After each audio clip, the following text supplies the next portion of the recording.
Hey, buddy, welcome to Matt Men, your source for all things professional wrestling. I'm Andrew Zarian. I'm joined by Matt Men's very own Belschnickel, Rich Stambolian. What's up, Poppy? How you doing? What's up, Poppy? Belschnickel. Do you know about Belschnickel? No, tell me. What's that all about? Belschnickel is a huge thing in Pennsylvania Dutch country. The German Santa. There's a fascinating... It's Santa's cranky cousin, essentially. And what he does, if you've been a good boy, he has like a saying. It was funny in The Office. I know you don't like The Office, but it's funny in The Office. They had a whole thing about this. And Belschnickel's job is to remind the little ones that they still have little time before Santa arrives. And if they've been bad, I think he like kidnaps them and like stores them away. And like a Krampus. You're a Krampus, yeah. I'm the Krampus. Well, I did recently start doing methamphetamine, so... Oh, okay, that's it. There you go. I've been really angry at everybody. No. You're talking about crumping. You've been crumping. Welcome to Matt Men. Guys, this is a Christmas Eve show. Yesterday, we had the honor of interviewing Josh Alexander from Impact Wrestling, which was an awesome interview. It should be up on the website right now. If you go to gfqnetwork.com, you can check it out there. Also on the podcast RSS, it's available there. We did a watch-along on Sunday. A lot of fun watching TLC. Made the show even better. I want to talk about that show because I actually liked a lot of things that people hated. And I liked it for the entertainment purpose, but we'll talk about that. And we have a gigantic story here for the show, the future of the show. I think it's perfect timing at the end of the year. We kind of discuss where the show is headed. I think we could all agree that the show is at that point that it's either we're going to stay doing this or slow down a little bit, or we're going to go to the next level. And I think Rich and I are going to discuss what the plan is for the show. I am, however, wearing my my celebratory short shorts today, Rich. Very nice, man. I am. I'm in the Christmas mood. The Andrew Booty shorts. I got the hat off. It's so hot. Is it bad? I was. You know what's funny? I just texted Jess. I'm like, Richard's wearing a Santa hat. I'm curious how long it's going to stay on. 2 minutes. It got very hot in there. I did the same thing this morning. I put a hat on, and I had like 5 minutes. I was like, I'm done. I can't do this. I can't. It's 1,000 degrees outside too. It is. I can't do this. It is. So where do you want to begin? We had TLC. Let's do a quick review of TLC. Sure. We watching it together is a very different experience than watching it by myself. And here comes my son. Hold on, little cameo here. Say hi. Say hi. Yeah, I think. What's up, Rich, why don't you go into TLC while I get him out of the studio? Sure, guys. We did a little watch along for TLC on Sunday night. It was a lot of fun. We took a lot of callers, and we ended up enjoying it a whole lot. I haven't watched it back, so I don't know if my high thought, I shouldn't say high thoughts, but my thoughts approving the show transcended into the actual show. Sometimes when you're watching with your friends, you get a couple of beverages in you. Everything is awesomer than it is on TV. It is. 100%. Do you want to quickly just go down the card? Yeah, I forgot to lock the door, and he came in. He goes, "Daddy, I want my presents." Did he have a knife in his hand? Yeah, he had a knife in his hand and a gun. Just both. We started off the show with the kickoff show. It was an 8-man tag match, which I actually enjoyed. This. It was a nice group of people, and you could kind of see these guys are going to be profiled a little bit more this year. You had Big E, Chad Gable, Daniel Bryan, and Otis defeating Cesaro, King Corbin, Spencer Corbin, the Bald Truth. It's his cousin. And Shinsuke Nakamura with Sami Zayn. They won via pinfall. I thought it was a fun match, nice opener to kick off the pay-per-view for the pre-show. The first match, however, which I was surprised, was the WWE Championship match, ladder match, between Drew McIntyre and AJ Styles. But we did get a surprise, Rich. Yes, The Miz ended up cashing in his Money in the Bank and inserted himself into the match. Again, I agree with you. Surprise for the first actual bout on the pay-per-view, and it went 27 minutes. Yeah. I really liked this match. It was fun. Yeah, I really like this match. Whenever you see a big guy like Drew doing a ladder match, you kind of it's interesting, right? Because I don't like seeing big guys in ladder matches. Like, I never want to see Kane in a ladder match. Right. I don't want to see him in a Money in a Bank ladder match. I don't want to see The Undertaker in a ladder match. Like, these bigger guys, like Kevin Nash, should never be climbing a ladder. It just looks weird. Yeah. But I think for this purpose, like, I think because Drew is so athletic, I didn't have that feeling. And these guys really worked hard. The Miz tried to cash in. We kind of called the ending before on the watch along.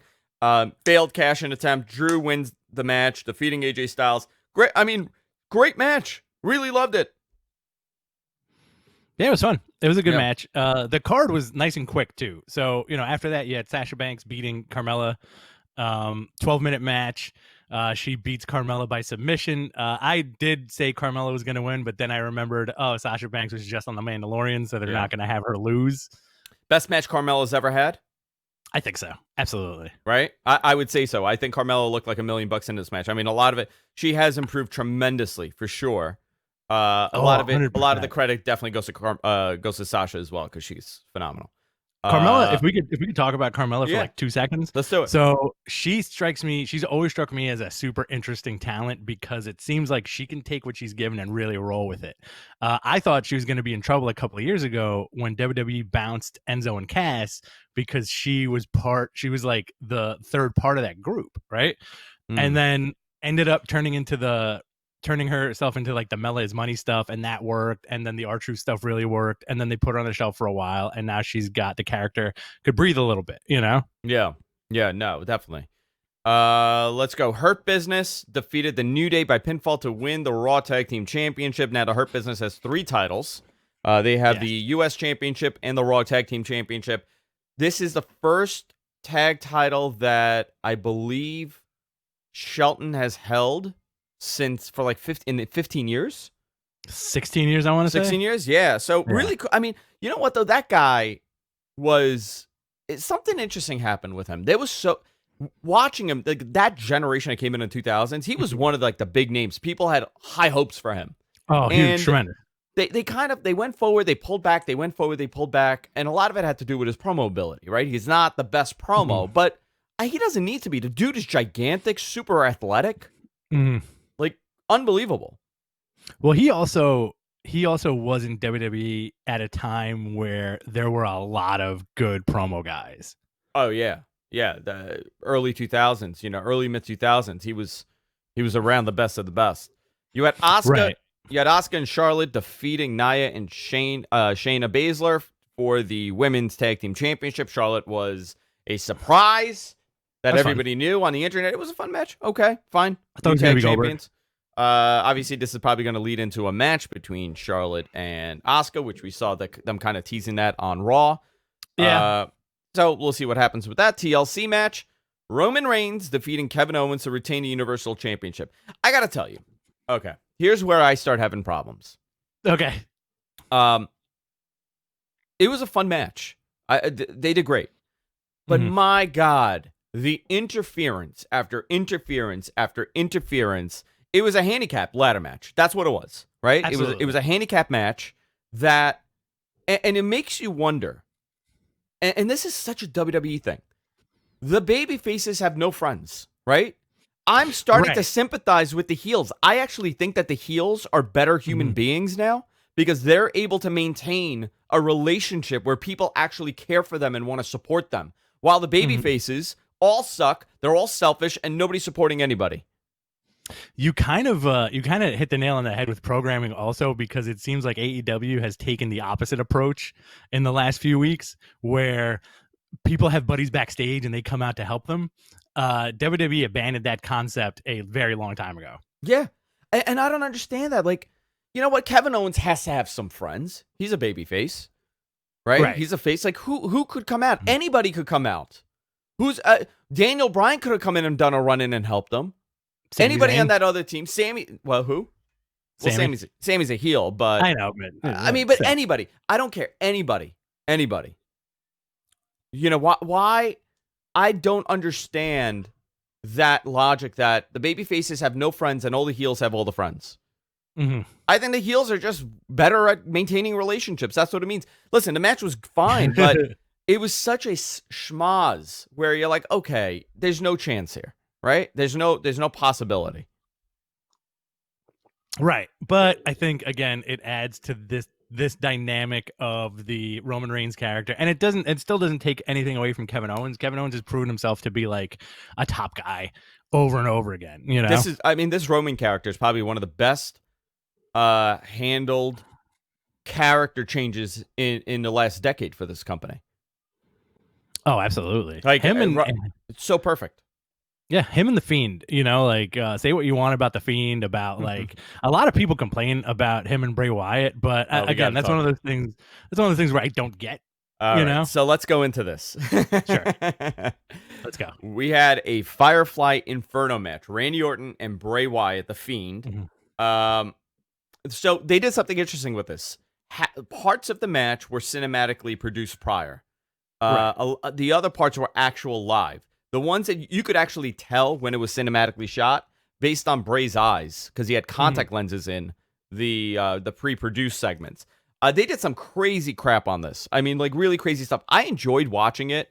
The match could have not used the final dousing of Bray with fire. I mean, listen, I know what their point was with it, but it was like it reached the point where, okay, you just set the man on fire. Like not like really, you doused him with gasoline and you lit a match and he engulfed in flames in the middle of the ring.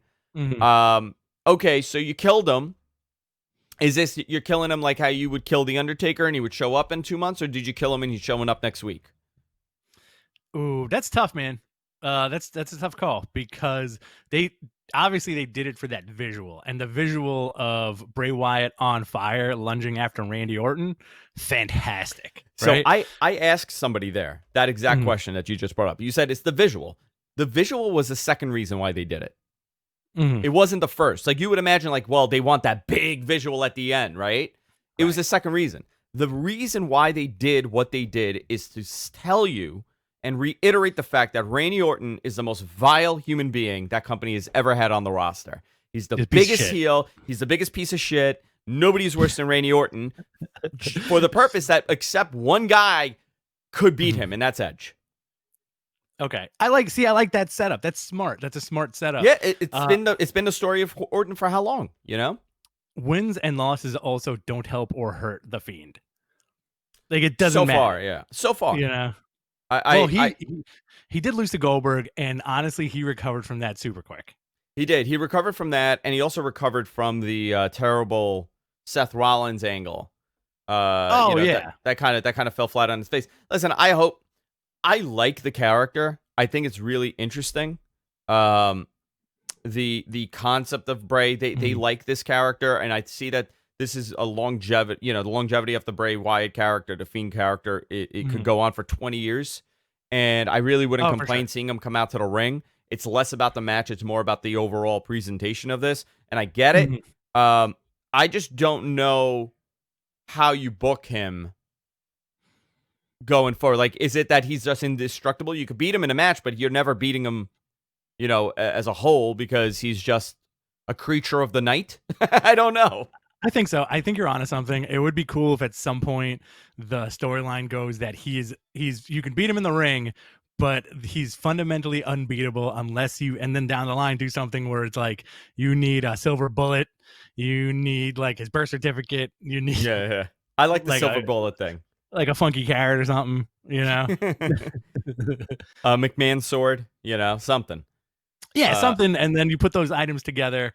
And that's how you beat Bray Wyatt, or the Fiend or whatever. You know, I like the silver bullet thing's awesome. You know what I want to see? A Highlander character, not the Highlanders, the tag team from the 2000s. A Highlander character, an immortal that you just got to decapitate him, right? Undertaker, I think, was close.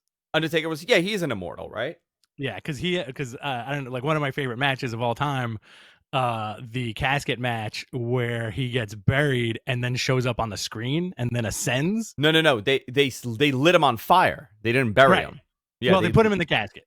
Yeah, they put him in the casket. Yeah, but you know what though? How much different is that from what they're doing with Bray right now? Right? It's not that much different. I mean, I saw everybody complaining about it. And I'm like, yeah, but dude, they buried the Undertaker alive. They put him in a casket. It took like 80 people to kill him. They lit it on fire. And then he magically levitated to the sky, like Jesus. Well, and then he disappeared.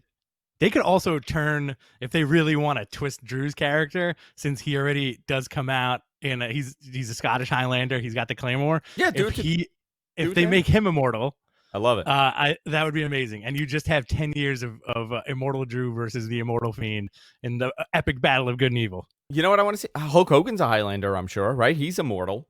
He's the immortal Hulk Hogan. He is the immortal Hulk Hogan. You know how you beat him? You got to cut his hair. You got to cut his hair. Oh, no. Yeah. No. And then he just turns into a pumpkin. Can you fantasy book instead of Hogan using the word brother, he used the word Poppy? Oh, man. Let me tell you something, Poppy. Come here, my man. You know what? I want it to be Poppy. Poppy all the time. Someone needs to do that. Someone needs to do the whole Hulk Hogan redub as Poppy. And then let's go into Raw really quickly. It was an show. It wasn't a terrible show. All right. It wasn't a great show. It wasn't terrible. Nothing really happened. Charlotte was featured in the first segment. I thought that first segment, Charlotte's a really good talker. Asuka is something very special because she's just a lunatic. You know what really bothered me? Shayna and Nia's promo.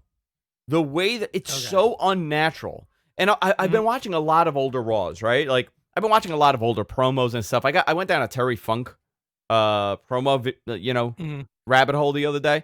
And I'm like, my God, this was so freaking believable, right? I mean, this guy looked like a badass. I believed what he was saying. And then I just went through like different types of promos and different conversations. Like I watched, it was Bruno and it was Piper in 87, okay? At the Garden. And Bruno was, our generation doesn't really know how great this guy was because he was on the outs with Vince. And at that time, WWE didn't immortalize the legends like they do today. Right. And he cuts this unbelievable promo. He's like, I'm from New York. I'm Italian. This is my town. New York is my town. I'm Italian. And the crowd is going nuts. And he starts wailing on Piper. I'm like, my God, this is believable. And then you have the other opposite of Shayna and Nia doing a segment out of the Real Housewives of New Jersey. Yeah, you know what? I think this is the exact, and not to like gripe on it too much because that's not what we do, but this is that opening promo between everybody in the ring was the perfect example of Charlotte reading a script and using it to get her point across and being a great talker, and then Nia and Shayna and then Mandy and Dana coming out and reading the words. It seems like they were reading the words they were given verbatim, and there were a bunch of jokes in there, but the jokes didn't land at all. They just delivered them as a speech, and when that happens, I think that's a problem because somebody should say like, hey, all right, this is a joke. Take a beat, deliver the joke.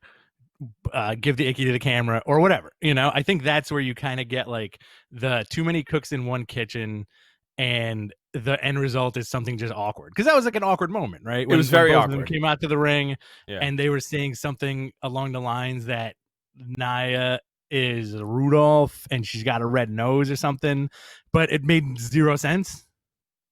It made no sense. It made, I don't know. It is what it is. What are you going to do? Hurt Business beat Riddle and Matt Hardy. Jeff Hardy, not Matt Hardy. He wrote Matt Hardy here. Oh, man. It's Jeff, MG Geek. Wrong company. Mr. Gonzo. Mr. Gonzo. There you go. He's changing the Jeff to a dirty word right now. So Riddle and Jeff Hardy were a tag team. Riddle has like a new character now, which is, dude, what an amazing... Rich is changing the notes now. That's hysterical. I thought I don't know, man. That guy's so talented, and they've done nothing with it. They've turned him into this.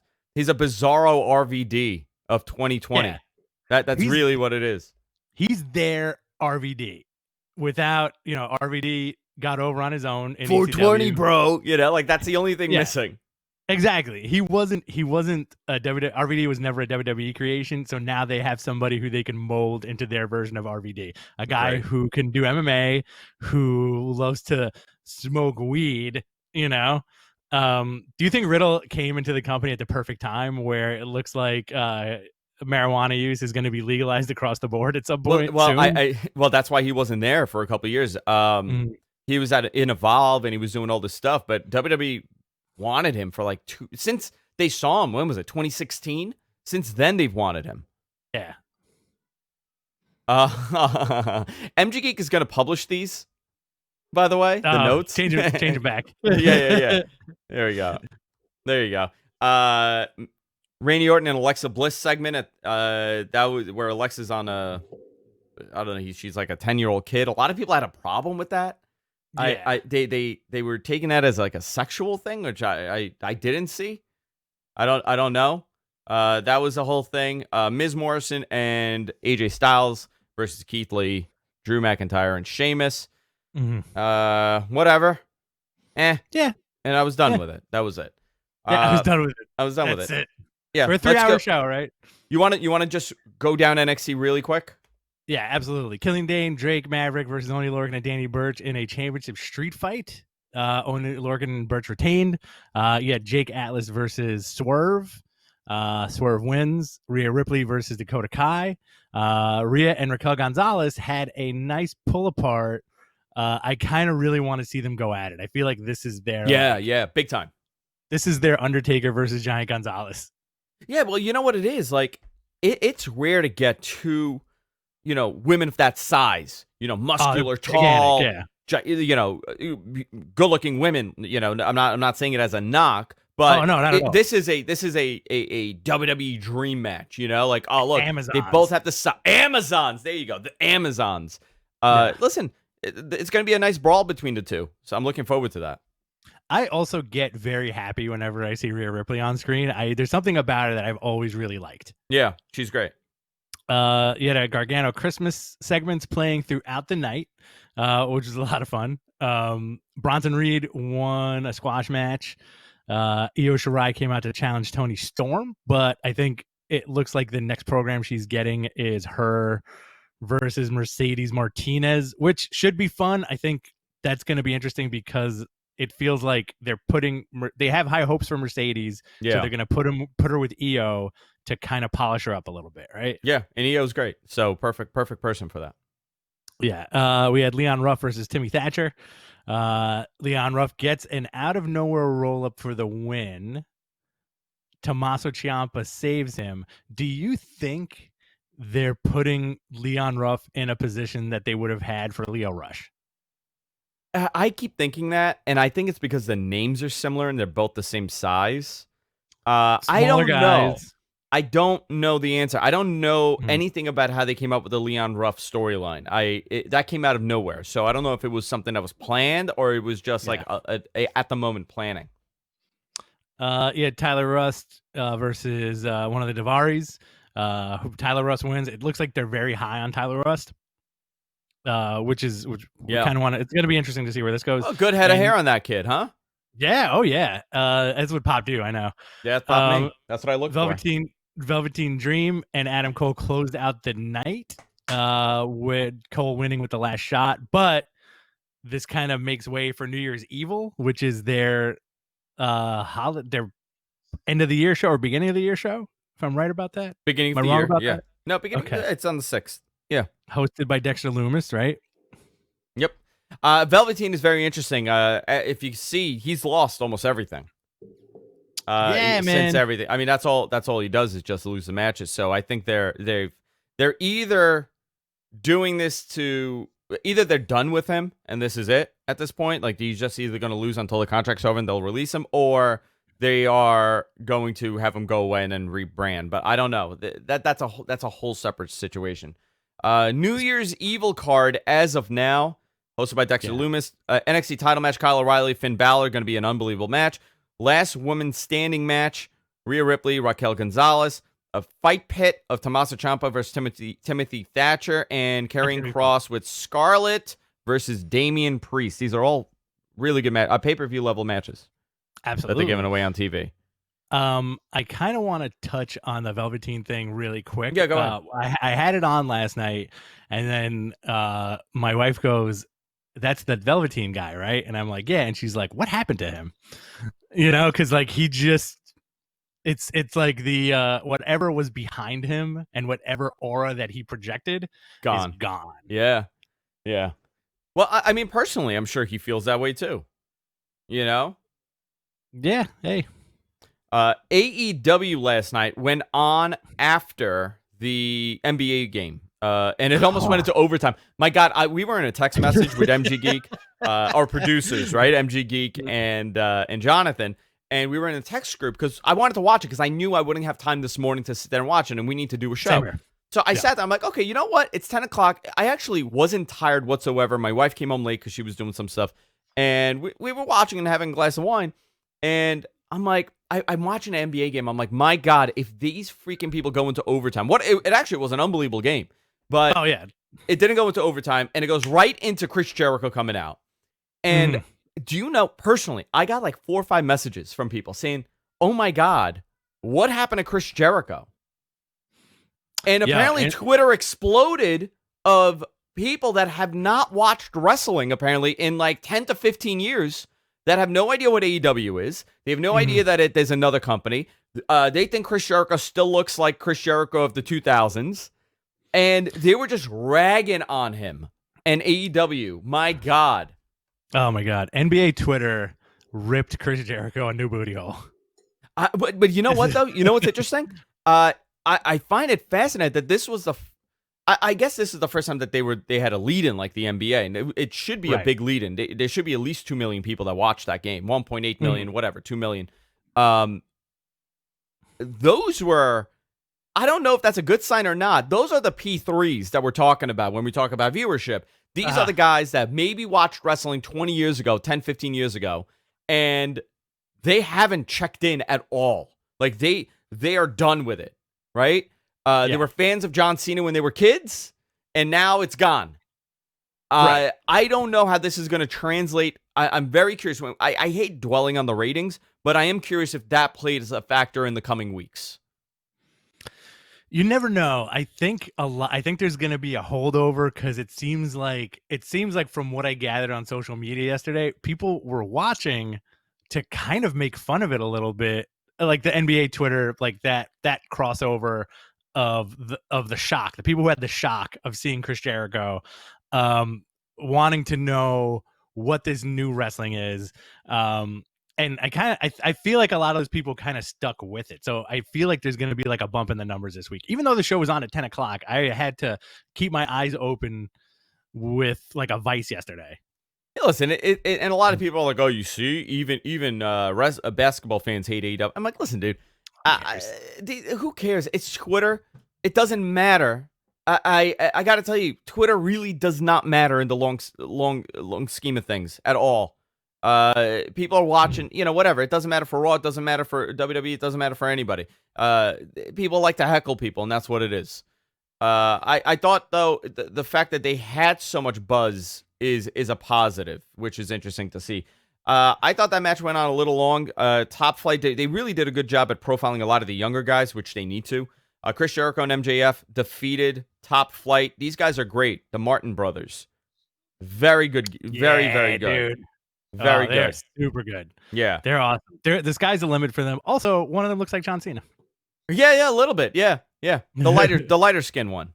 Yeah. MJF gets the pin. I'm very hopeful for those guys. I think they're going to have some really good matches in that tag division because AEW has a very solid tag division. We also had teaser for Hager and Wardlow next week. Sting came out and cut a promo, did an unbelievable impersonation of Dusty Rhodes, which I posted on our Twitter and on our Instagram. If you head on over to Instagram.com/MattMenPodcast, you can check it out there. Great job with the Dusty impersonation. We're going to paint you up, baby. He did the whole thing. Dude. So good. How good was that? Yeah, really good. Isn't it weird how, like, who knew, right? Like, I feel like Sting was never really known for his promos. Give this guy, like, older Sting now. He's not doing a bad job. He's better now than he was then. And WWE was like, just hang out in the shadows and then lose to Triple H. Lose everything. Yeah, he lost to Triple H and he lost to Seth Rollins. Very there interesting. You go. Very, very. And there you go. And that was Sting's run in WWE. TNT Championship match set up for January 6th with Darby Allin and Brian Cage. Dark Order versus Jurassic Express. Jurassic Express 1. FTR with Tully promo, setting up a match for January 6th. Great promo. Kenny Omega, Don Callis promo in the hotel was very good. So you want to talk about improved promo. Kenny Omega was never known as a promo guy. He is very much found his character in this version of him. Yeah, absolutely. And I think we were talking about this in the group chat yesterday too, about how his promo delivery is very interesting because it's not the typical like, and then on Friday I'm gonna come and do this. But what did you do to me? The matter of fact of the matter is, he's just talking, and it makes him. I like how he's kind of like a jilted nerd almost. Yeah. And at the end of that promo, giving the Phoenix stats where he's like, you dropped the ball, man. Like, you got all the talent in the world, but you can't follow through. Hey, weren't we supposed to see, and maybe I'm wrong because I was told this, that Impact, people from Impact were going to show up on AEW this week? I feel like that was kind of mentioned, and then it was, right? I'm not going crazy. Yeah, I think Tony Khan mentioned it. Yeah. But listen, we were hoping for kind of like a couple of cool run-ins, but maybe next week. Maybe next week. I kind of have a feeling that we're gonna see Deonna Purrazzo. Oh, that's interesting. I hope so. Yeah, she's very good. I think we're gonna get some kind of Deonna Purrazzo, Shida, Serena Deeb thing happening. I'm into that. That's really cool. Yeah, that would be really awesome. Pac returned to action, winning over the Butcher. So we're going to see, obviously Pac is going to play a part in this Kenny Omega feud with Phoenix and Pac, and then it'll probably Phoenix and Omega, then it'll be Pac and Omega. They'll do that on TV leading up to whatever the pay-per-view is going to be. Eddie Kingston on commentary, back and forth with Tony Schiavone was great during that match. Wedding announcement for Kip Sabian and Penelope with Miro. Beach break February 3rd. Dustin Rhodes defeated Evil Uno. Dark Order attacked after the match. Shawn Spears cut a nice shoot promo talking about WWE and everything, and maybe it is him, and he's off TV for a little bit. They're going with that. Shida defeated Alex Garcia. Abaddon interrupted the match and bit Shida in the neck, and she started bleeding everywhere. She looks nuts. Oh, yeah. Abaddon is nuts. I like it. Yeah, Abaddon looks completely bonkers. I think they really worked it in her favor this time. They knew how to shoot her. Her makeup looks bananas. I think that's gonna be a good mini feud for Hikaru Shida. Yeah. And the main event was the Young Bucks versus the Acclaimed. Very competitive back and forth match. See, this is why I thought we would get some sort of run in. I for whatever reason, I was like, you know what? Maybe this is when the Good Brothers show up. Right? With Kenny, and they do something. Maybe they almost cost the Young Bucks the match. Because we don't know how the Young Bucks and Kenny are connected right now, right? Kenny is doing his own thing, which is cool. So that was AEW TV from last night.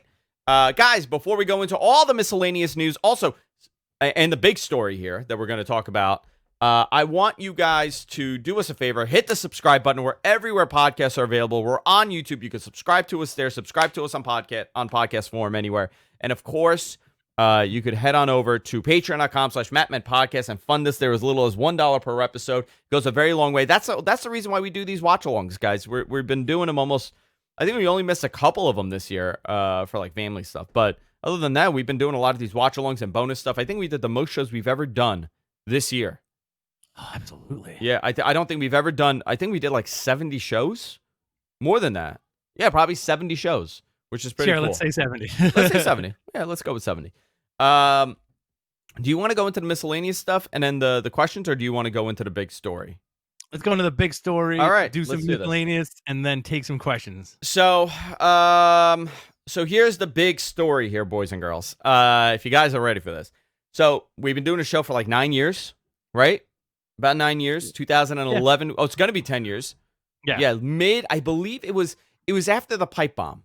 So when was the pipe bomb? July. It was summer 2011. So I think we started the first show. I would say, I think the first show was like November-ish. And then we changed the setup in 2012, and then we were continuing it. So we're about to hit 11 years here. And the show has gone through so many different versions, right? We had a third mic. John was on the show with us. Not this John, different John. That was the first version of the show. Actually, the first version was just us. Then we had John on. Then it became just us doing a solo thing.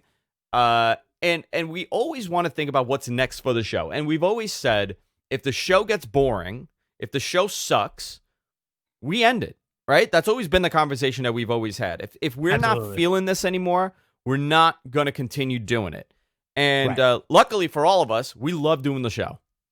This Sure. is really a highlight of my day, of my week, doing the show with Rich. You know, Rich and I have known each other for 20-something years. And over the last 10 years, we've gotten even closer. We've been doing the show, weekly, and it's a lot of work. And we were really thinking about what the next level for this show is. What's the next step for the community and the show and everything that's going on.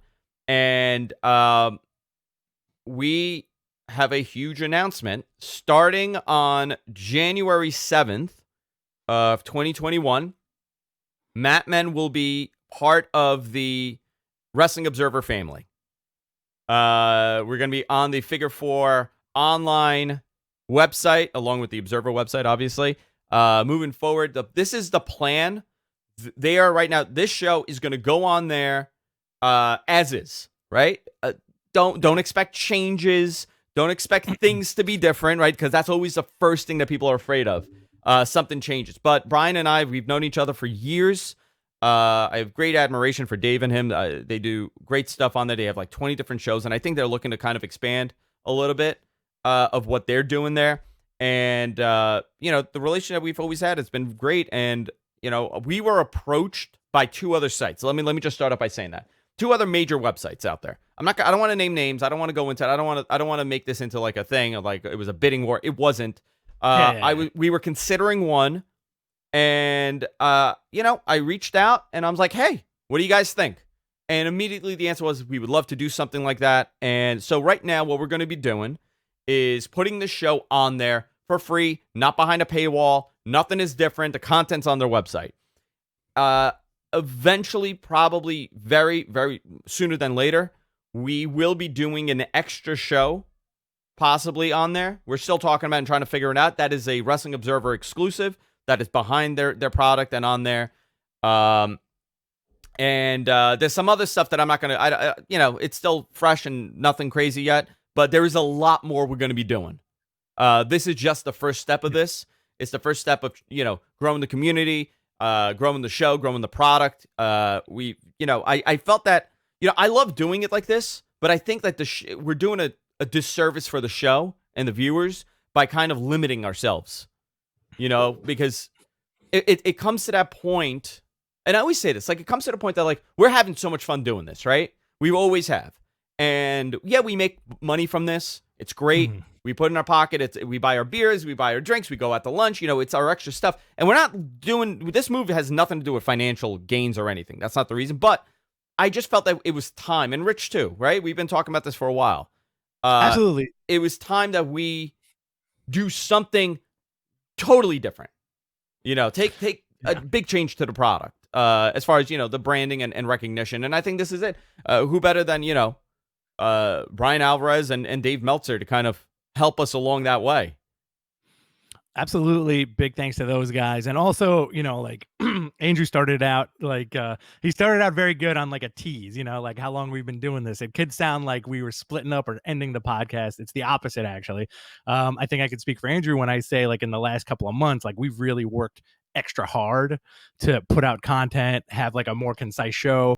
MG Geek has helped us tremendously. Jonathan has helped us tremendously too, because we really love doing this, and we really love interacting with you guys. Listen, and Suncast too. Let me just put it out there for Suncast too, because he really is the admin of this.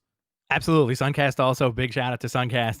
And the cool thing we had a nice long hard talk about this, and the cool thing with what's coming in the immediate future is you're going to get the same show, except it's going to be a little bit better and a little bit tighter, and then you're going to see some more cool stuff down the line.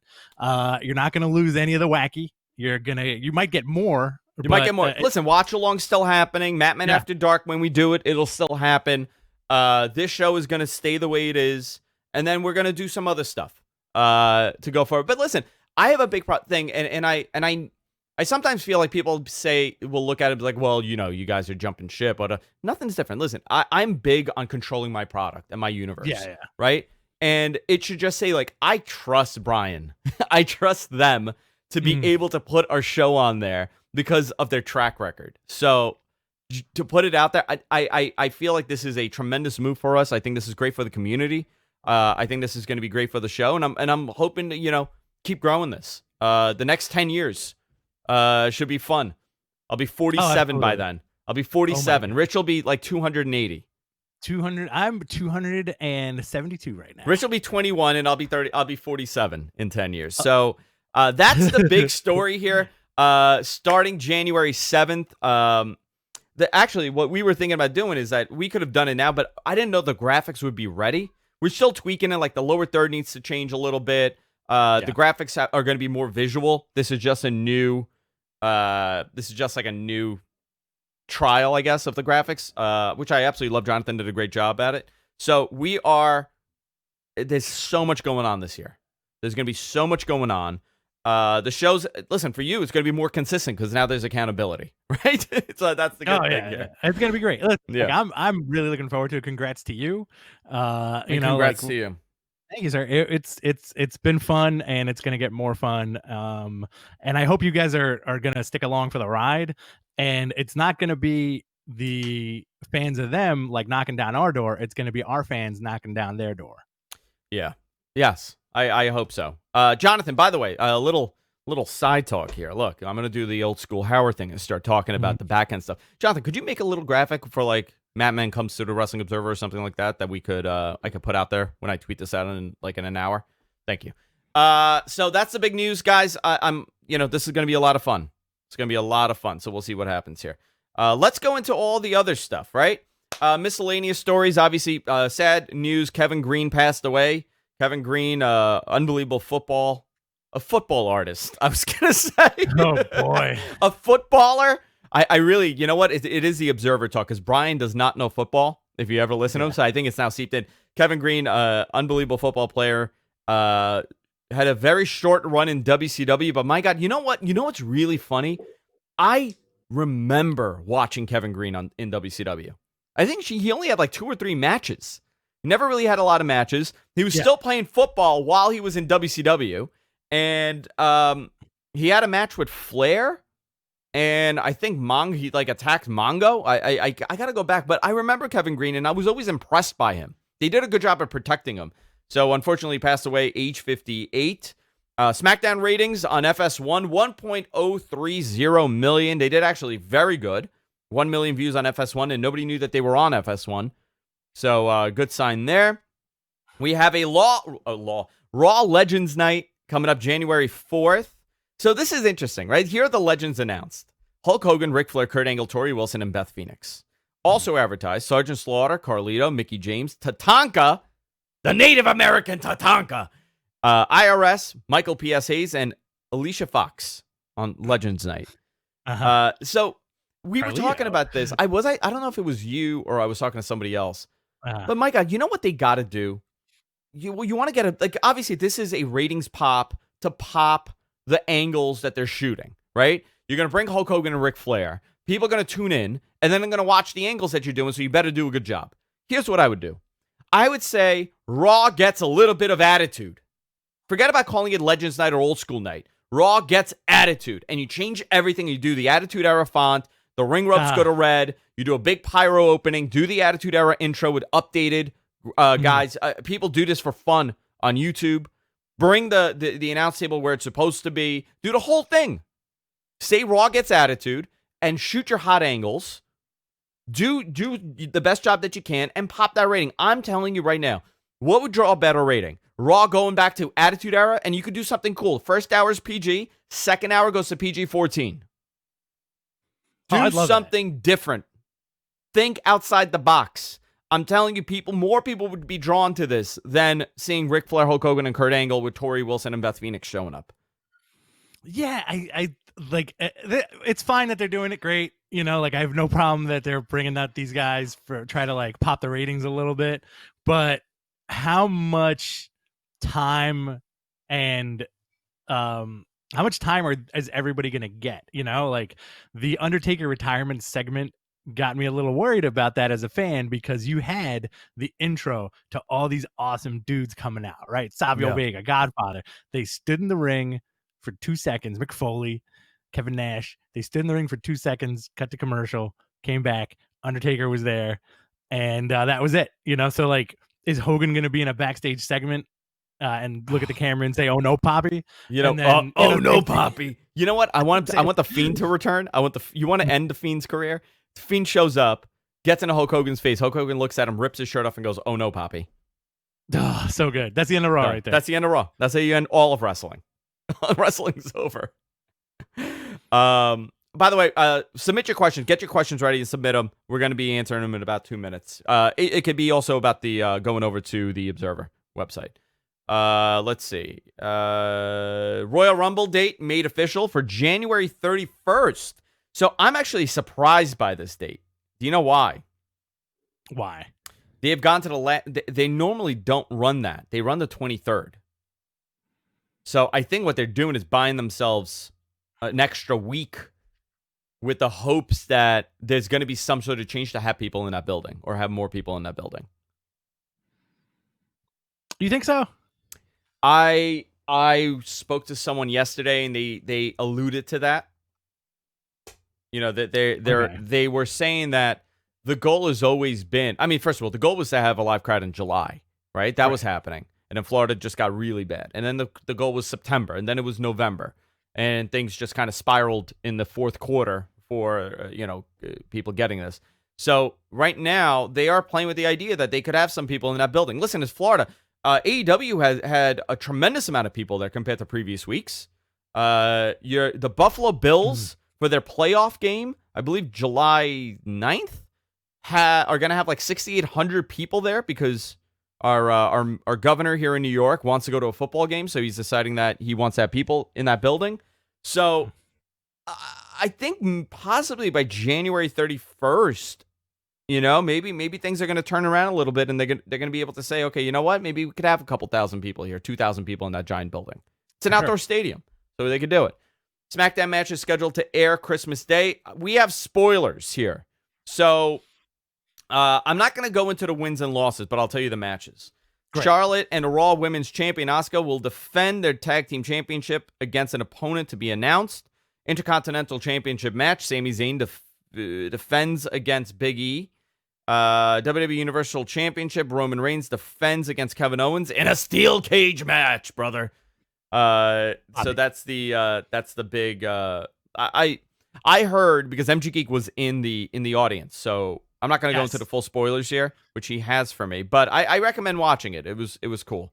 Stardom will have a match on night 2 at Wrestle Kingdom, which we got to talk about Wrestle Kingdom again this year, but it's not going to be announced if it will be on the show. They made some changes to their Wrestle Kingdom lineup. I don't know if MG Geek has it or not. Also, we have the end of year Matman Awards coming up. I'm going to post a link in the chat room. Be sure to go there and vote, because this is pretty cool how MG Geek did this. I recommend you guys check it out. So it's a Matman end of year awards, and here's how it goes. The first award, it's going to be called the Grape Ayaz Akhtar Biggest Draw of the Year. You have Bailey, Roman, Kenny, Moxley, Seth. It's a tremendous amount of people on there, so I'm not going to go with it. But you had the Grape Ayaz Akhtar Biggest Draw of the Year. You had Men's Wrestler of the Year. You have the Women's Wrestler of the Year. You have Richard Andrews, Best Tag Team of the Year. Tony Soprano's Tough Guy Award. Bruce from Connecticut, Holy S Moment of the Year.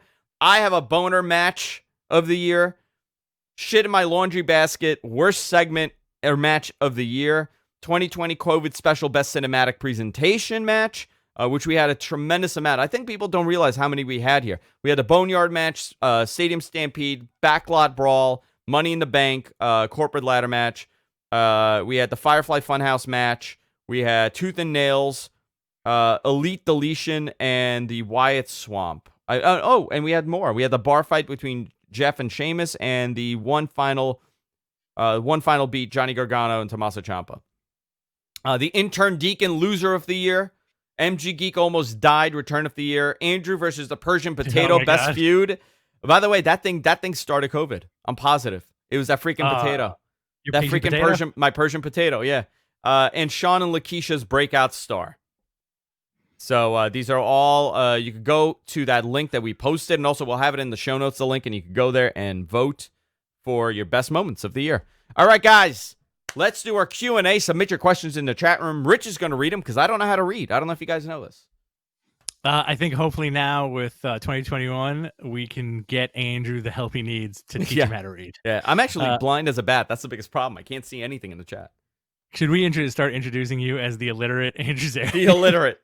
The alliterator. Jamie Coy asks, why do you think WWE tried to trademark the Collective away from GCW, the largest indie event, the largest indie event each year? Oh, I can't read either. It's contagious, dude. I don't know. I don't know if they even listen. This is gonna sound really stupid to wrestling fans. Okay, I don't think WWE even is aware that when they went to trademark it. That would be my guess, unless they're looking to work with them or something. I don't know. I have no idea. I don't know what they trademark a whole lot of stuff. It could just be a coincidence, but it also could be that they have no clue. Well, also, wasn't Cody using that also, as the Nightmare Collective or something? Something like that. There was something with that. Also, I saw a commercial for Raw that had the T2 music, and one of the graphics said that the show has to be impactful. So I feel like, I don't know if I'm reading into it too much, but is that a dig on the whole Impact Kenny Omega thing? I don't know, but I've asked about not that specific thing, but other things, and they kind of tell me that the company's so large that and a lot of people aren't into wrestling.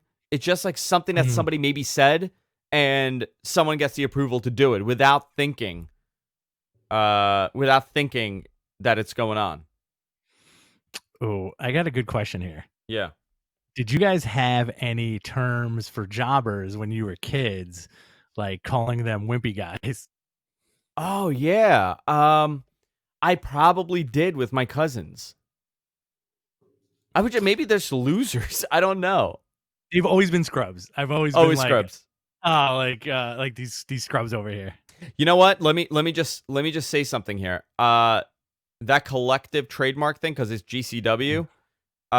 It is possible there's something going on there, because years ago I heard when they did that WWE show in New York, I was told that WWE rented that hall that GCW ran everything in, and they were paying for it. And that's why there's a lot of heat with Janela, because they thought Janela was heading over there. Interesting. Okay. Yeah. So this is years ago, so I don't even remember if that's as factual. I gotta just follow up with that. So maybe there's something there. Shin's got a question. Yeah. Shin, what's going on? Hope you're doing all right. Why wasn't Baron Corbin in Wrestler of the Year? I smell collusion. Oh, MG Geek. Tell MG Geek that. He's starting a chat room feud with Shin right now. Yeah, good. Let them fight. Shin will bite his face off. Jim Castro, who is the big return of blank wrestler in 2021? So who's going to be the big return? Fill in the blank. Edge, that's one. Brock Lesnar, that's two. Okay. I would expect Cena, that's three. We get Punk? You know what? Let's have fun. I'm going to say yes. We're going to see CM Punk do something with wrestling in 2021. Yes. Well, it depends. Punk. It depends. I don't, because of COVID, I don't know. I would have said The Rock, but now that's kind of in the air because we don't know what's happening with WrestleMania in front of a live audience. I would say it's either going to be The Rock or CM Punk as a huge return back. I'm going to say half-filled arena, Chicago, live crowd, CM Punk. Okay. Cool guess. So he can just walk over and then walk over from his house. Where do you think Ethan Page and Davey Boy Smith Jr. sign? I don't know why Davey's not in WWE right now. I find that interesting. Ethan Page, I mean, listen, we just interviewed his tag partner, Josh Alexander, available right now on podcast. But Great guy. Really great guy. And I mean, the amount of work that Ethan Page has put in over the last 2 years in reinventing himself has been unbelievable. First time I saw him was probably in Evolve sometime in 2016, 2017. And this dude was great then, and he was still new. I witnessed him murder Darby Allin multiple times. He picked Darby Allin up. So if you've gone to Evolve or you watched it on the network when they're in La Boom in Queens, there's a dais, right? That some of the seats are elevated. It's like a dais. From the dais, he gorilla pressed him and threw him into the into the ring post. Yeah, he manhandled him. He manhandled him. Who knows? I mean, like, wrestling is such a great open landscape right now that he could end up anywhere. And it proves that even if you stay where you are, you have the opportunity to end up somewhere else. Yeah. I got a question for you. Yeah. Do you think WWE will take advantage of this new mindset of pro wrestling and actually say, hey, open invite, why don't your champion show up to Raw? Because it'll pop their ratings. You know what? Here's a question for you in the audience, right? Like, let's play what if. Mm-hmm. You think if Tony Khan called WWE, he's like, listen, you want Kenny on the show? I'll give you one match. Take Kenny. Have the title on. I don't care if he wins or loses. Just don't embarrass him. You think they would say, okay, let's do this? I think they would deny it and go full steam ahead with whatever nonsense that they would normally do. I honestly, like, imagine if the main event on a SmackDown or a Raw was Kenny Omega versus Roman Reigns. Kenny Omega. I mean, listen, that's a dream match, right? That nobody wanted to see a year ago. Now they do, which says a lot. You know, WWE's done a great job at fixing the character. But so you don't think it'll ever happen, or do you think maybe in 10 years something like that'll happen? I'm very curious what AEW does with these weird bridges and alliances. You know, I think, you know, as we know, WrestleMania is the biggest wrestling show of the year, but there's something to be said about if there was a collective of all the top promotions in North America and Japan coming together and putting on a mega show in a major stadium. Could they draw it? Could there be a 65,000 person wrestling event in North America that is not WWE? I don't think today. Okay. I don't think that's a possibility. You know, there was a lot of speculation on what AEW could have done with that first big show. They sold, you know, the queue was tremendous. There is an argument to be had that they could have ran a much larger show. I don't think a lot of those people were accurate. You know, I was in that queue to get tickets, and I never even intended on getting. I just wanted to see what the queue was like. So I think some of that comes into play, but there is something to be said about a 40,000 person show involving New Japan, Impact, NWA, and AEW. You know, that that really is the concept of All In. Absolutely. That's what it was. And kind of like that even trickled down to that New Japan Ring of Honor show that happened, you know, after Kenny and the Bucks and after the Elite left, I guess, if you want to call it that. Yeah. Let's see. You want to go do another question?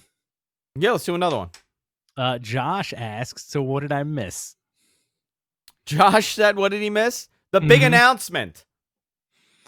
Let's see. We're going to skip Josh's question. Josh fell asleep at the world's greatest frat boy partied too hard last night. The world's greatest frat boy. He was a frat boy. From Brandon, do you think Marty Scurll resurfaces in 2021 and where? He's still under contract with Ring of Honor. So possibly NWA, possibly Ring of Honor. And then, I mean, the plan was that he was going to be on AEW. That was the plan. It last November. So that kind of fell apart. So I don't know, man. I think something weird's going on between AEW and him. I told you that they were really pissed off at the first All In show that he went long with Okada. Fair enough. And then the main event got ruined, that they had to just wrap it up, which kind of sucks. Fair enough. Jim Yeah. Castro asks, when does The Undertaker get into the Hall of Fame? I'm guessing they wait until they do it with a live audience. Definitely with a live audience. Now they're a year behind, so that entire class of 2020 is going to be the class of 2021. So you get that done with, and then now you 2022, and maybe 2022, 2023, put them in. Where's the next big WrestleMania? Definitely 2022, 2023. They're definitely going to LA next, and then Vegas. So either one of those. Oh, there is, by the way, big another part of the story. Sorry, Rich, you just reminded me. Ric Flair in an interview kind of alluded that they are building a WWE Hall of Fame, like an actual Hall of Fame. How you got to take that with a grain of salt, though. I think it is happening. I think they're going to do it in Orlando. Okay. Are we going to go visit it? Yeah, let's go. Me and you.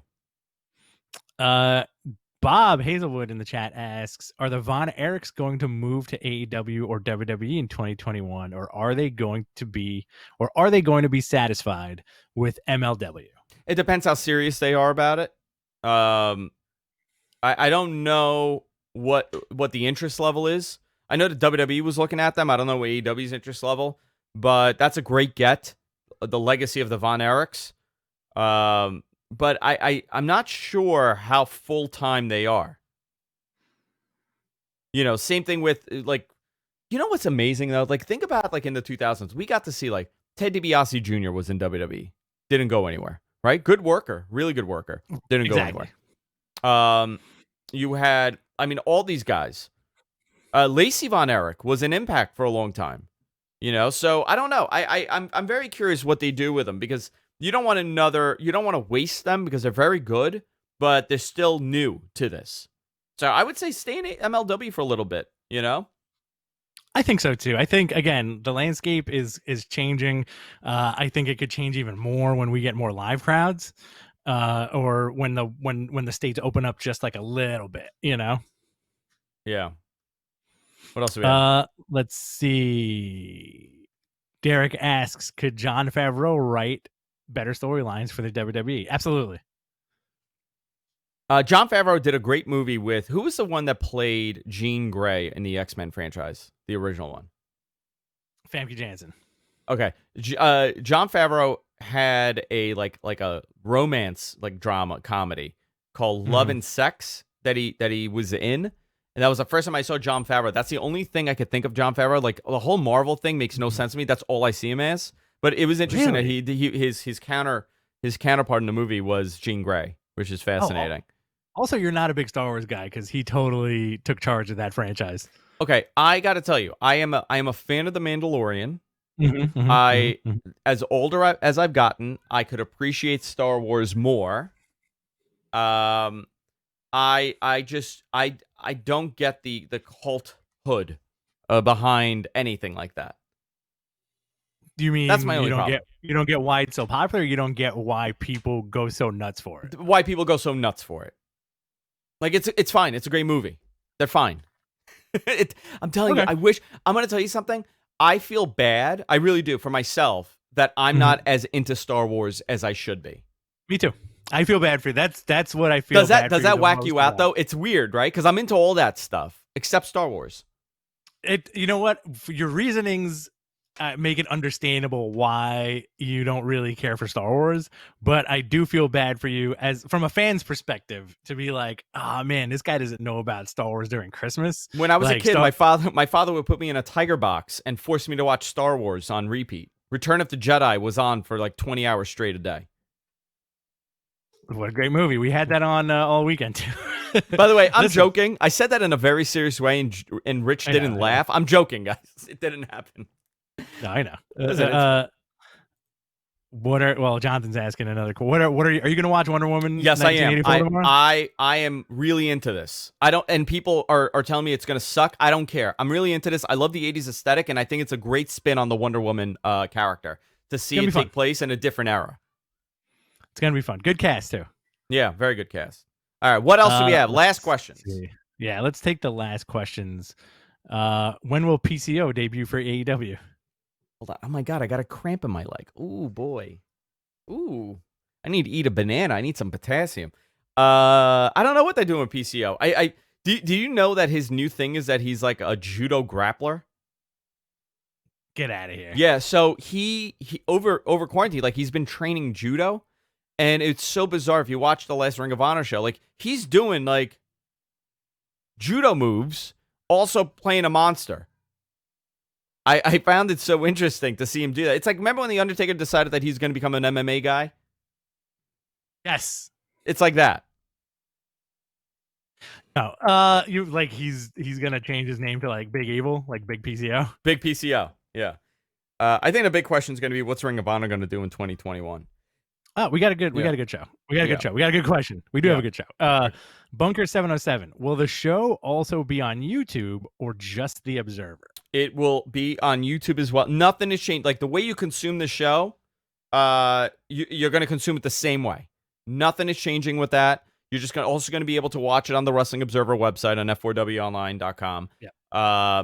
And then whatever we do with them moving forward, if it is like a Matt Men on the Observer, exclusive, then that's going to be that's their show. They're going to hire us to do that. So right now, this is more of a, I don't like being forceful and be like, okay, this is what we're going to do. This is how we're going to do it. Let's see if this works. Let's see if we gel. Listen, it could be very possible that, Brian likes us. Obviously, he wouldn't want to work with us. But and also Tony over there. But you don't know. They could see us and be like, you know what? They're not what we were looking for, and that's cool. I'm okay with that. And we could feel the same way too. We could be like, maybe this isn't what we wanted. That's fine too. But I don't see that happening. I think this is going to be a really good relationship. But that's why it was important to kind of keep things the way that they are and not be like, hey, by the way, everything is going on there. We're shutting down this. See you guys later. It's not like that. We've just, I want to let you guys know also something. About 2 years ago, we were offered a formal offer to be on the radio here in New York City, right? Major market radio. They wanted to take the show 2 hours a week on Sundays, or was it Saturdays? Saturdays. I think it was Saturdays. Saturdays. And we would be doing the show. We could do it from here, but they also wanted us to go to the station and do it from there. This was a big package offer that they gave us. And Rich and I sat there and thought about it. And I didn't feel comfortable giving it away. And that is to my detriment, and that is to Rich's detriment. And I think he feels the same about this. It's not about getting paid to do this. Listen, making money is great. That's the extra. But the hard work we've put in, I would never want to say, hey, Rich, by the way, WABC now has the show. And we don't have any rights to it anymore. So if shit hits the fan, they don't like you, they don't like me, they can replace us and we're gone. Or, just kind of like the grim reality of something like that is, oh, hey, by the way, this is going to be work. Apart from like the work that we put into it, but it's going to be like, oh, here are the notes that you got today, et cetera, et cetera. I think the only note that we're going to get is going forward is what's all this reggae talk about? What's all the reggae talk? I want to know about the reggae that you guys talk about. What does this mean? Listen, I think our track record speaks for itself. I think we've done a very good job at being normal human beings. We're not. I hope so. I know it, but we're not malicious. We're not mean. We're not assholes. And we really enjoy the community aspect of this, and we love talking wrestling. Listen, it's not going to be for everybody. I'm sure we're going to get that, but nothing's for everybody. Some people love it, some people don't. Whatever. So is Tubman Matt Pranos going to be on the Observer? No, we got to do that. That's all GFQ stuff. Right now, the only thing we're going to be doing is putting this on, and maybe in a couple of weeks, maybe we do, if things go well, we do a special show for them behind a paywall weekly, and then maybe do some other stuff. There is a radio element still playing in the mix here for me and Rich doing something else too. I think this is going to be a very interesting year for all of us. Did you really eat the Subway potato from the stranger? Brandon, I'm going to tell you something, and I swear on my children, I swear on everything that I love in my life, that is a legitimate story. That is a factual story. I ate a boiled potato that a Persian man handed me after telling me that his wife had just died. And he sat there and he watched me eat the potato. It was a boiled potato in a Ziploc bag, and he told me that for the last 45 years, that's what he has for breakfast every single day, a boiled potato. And he crushed it with his hands. He split it with his hands. He went like this, and he just handed me the potato. You know what? I would still eat it during COVID. I think I think that potato gave me magic powers. I think I'm able to manifest things now. You're able to wear those booty shorts. I'm able to wear these booty shorts because of the potato. Large23 says Matmen community is the best wrestling community on the internet. I hope so, man. We try. I think we got. I mean, everybody in this chat room right now, top to bottom, everybody busts each other's balls. Everybody's so respectful, though. I did get sick, but that's how I obtain my powers. You know, you gotta get sick a little bit. You know, when you drink an elixir that a witch gives you. If this is Game of Thrones and the witch is giving me something and I feel really terrible for like 2 months and then all of a sudden I have this ability, I would take that. I'm okay with it. Dave D says the potato made Andrew the genie from Ben. And Corey says, great logo. All right, guys. If that's it, guys, we're going to wrap it up here. We are. So let's see what the schedule is next week before we wrap it up. Yeah. Also, new shirts in the future. Yes. So we have Jonathan did a great job with the logo. Suncast has a great shirt logo that he made us. That's going to go up in the next couple of weeks. Jonathan's working on a whole bunch of other stuff. Actually, I got to tell you, one champion, two people this year. And I'm not, we bust balls here a lot. It's just the nature of how we are, but we do it in a very loving way. MG Geek has been a rock star over the last year for us. Year and a half, more than that. He's been in the community for a long time, but the last year he's worked unbelievably hard at doing these notes, sending us the information. And Jonathan came out of nowhere. I had no idea he was a viewer for so many years. Came in the chat room and started doing the photoshops, and now he's our graphic artist here. So, and he's been an unbelievable asset to us, and I'm extremely grateful to both of those guys. Suncast too, and of course, obviously Rich. Everybody knows how grateful I am to him. But these guys have really been a great force behind us. And really, I everything that we're talking about today, we're going to the Observer and doing the show there. A lot of that is attributed to them and their hard work here. So thank you to that. And you guys with the donations and everything. Really, Bob Hazelwood, $5 here. Merry Christmas, Happy Holidays, and congrats on the Observer. We absolutely love you guys, and I know for Rich and myself, and I'm speaking for you a little bit, Rich. You love this. Oh, I love it. Yeah, I do love it. Yeah, and you should be very proud of what you've accomplished here. Same here. I think you should too. It's a lot of fun. I thank those guys too, Mr. Gonzo, Mrs. Gonzo, all the guys in the chat room, everybody keeping it cool and keeping it lively and nobody bringing any kind of negative energy. I think that's what we've always strived for. Yeah. Listen, and I'm all about the community. Corey said, thanks for plugging the podcast this year. If you guys have a podcast, we always say, give me a link, man. Send it over. Let us talk about it. Not anymore. Now we got the big bucks. No, send it over because, I know how difficult this is. And there's so much great talent out there. Top Rope Nation, great podcast that I've been on. I've been on a bunch of these, and I definitely want to help as much as I can.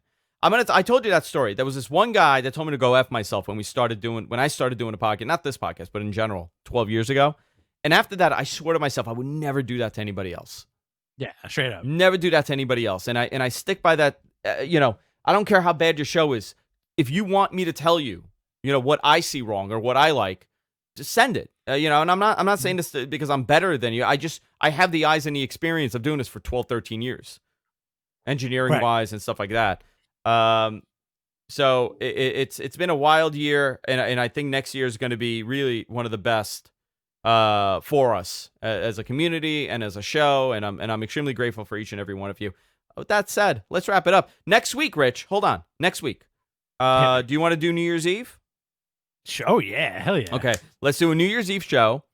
And when do you want to do the year-end awards? Maybe Saturday. That Saturday. Let's do Saturday the 2nd. All right. Yeah, and then that way we can kind of, it's the 2nd, the year's behind us. Okay. We can talk about the awards. We're going to have MGG dressed in a diaper like the New Year's baby.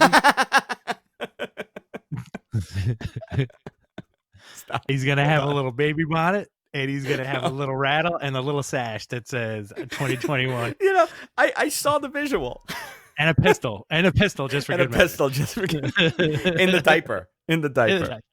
Yeah. All right, so we'll do the 31st next week and the 2nd for the year-end show, and then we got to do a prediction show.